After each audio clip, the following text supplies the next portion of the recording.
to 100 in less than 4 seconds. If you think that's fast, it's because it is. F2 powerboats roar along the Manatee River in the inaugural Bradenton Area Riverwalk Regatta. This new festival includes thrills and chills for everyone. Hang on, it's gonna be one wild ride.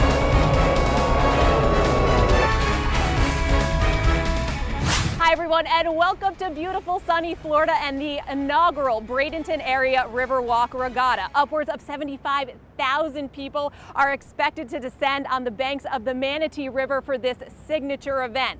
It was actually inspired by a popular festival in Pittsburgh, the Three Rivers Regatta. Bradenton, the longtime spring training home of the Pirates, so this event today is sure to only strengthen that bond with the Steel City.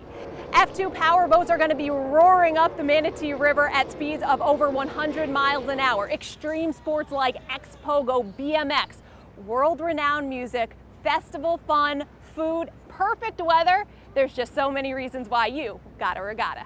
You got a regatta, woo! You got a regatta. You got a regatta. One regatta, one river, two cities. We've crossed over from Bradenton into Palmetto and are at the Regatta Point Marina, which is the dry pit area for the F2 powerboat drivers.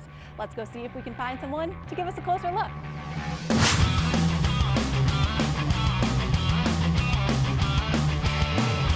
We told you we were going to give you an up-close and personal look at the F2 boat, so we're lucky that we found Jeff Reno from Okeechobee. Thank you so much for giving us a tour of your number 34 F2. What should I know before I hop in this thing? It's quick. How fast? Between 105 and 120. Where have you topped out? Put a different motor on, I've run it up to 134. 134. Well, luckily I'm going to be staying still. I think that's best for everybody. What do I need to, what's the first thing? The first thing you need to do is put on a life jacket. How did you know orange was my color? I just guessed. Lean back. All right, now we put a seat belt on. You just click this in here, you click this one in, and then you pull these tight. Once you pull them tight, then you get your helmet on, and we're just about ready to go in the water. So what am I looking at here? These buttons here control the trim of the motor, which is in and out and up and down. And the little red button is a panic button where if I feel like saying something back to my radio person, I can see that button clear enough where I can talk back to them. Go and stop, or just a go? Just a go. Just a go is a go. And as the canopy comes down, and it locks into place. No turning back, we're ready to go. Let's do this.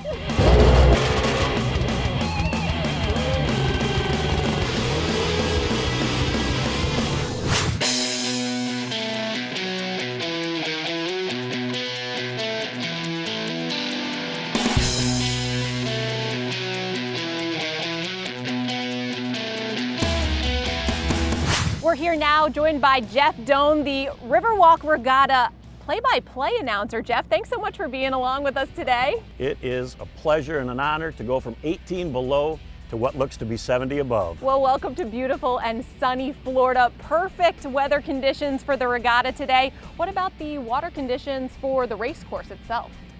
Winds right now, they said, are 7 to 8 miles an hour. Should dip a little bit, which will cause ideal glass-like conditions to allow these boats to go at maximum speed. This is ideal race conditions.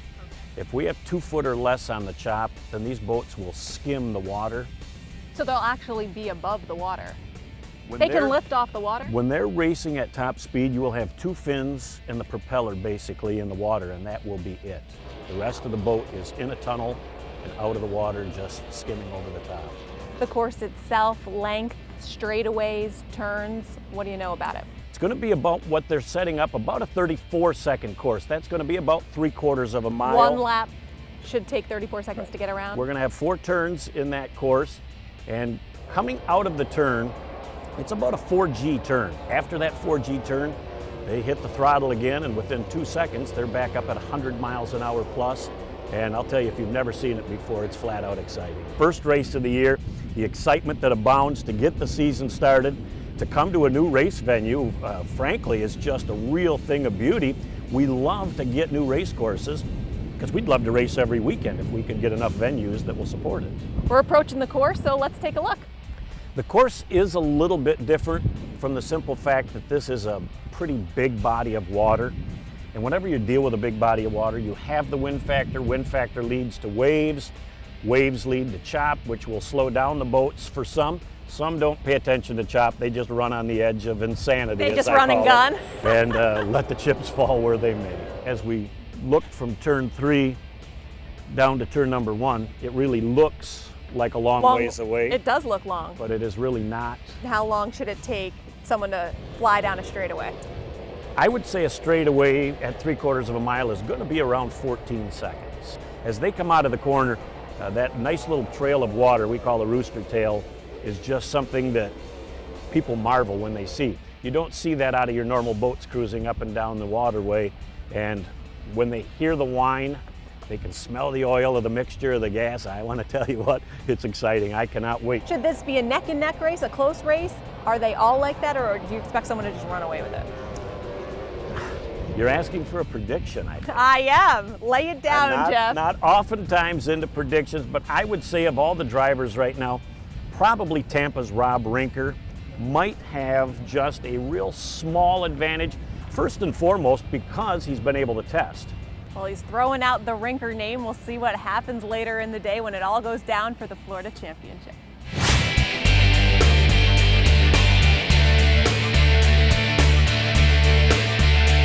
These people on the Green Bridge may just have the best vantage point for the F2 race later this afternoon, but right now we're headed from Palmetto back to Bradenton to see what's cooking on the Riverwalk. Bradenton!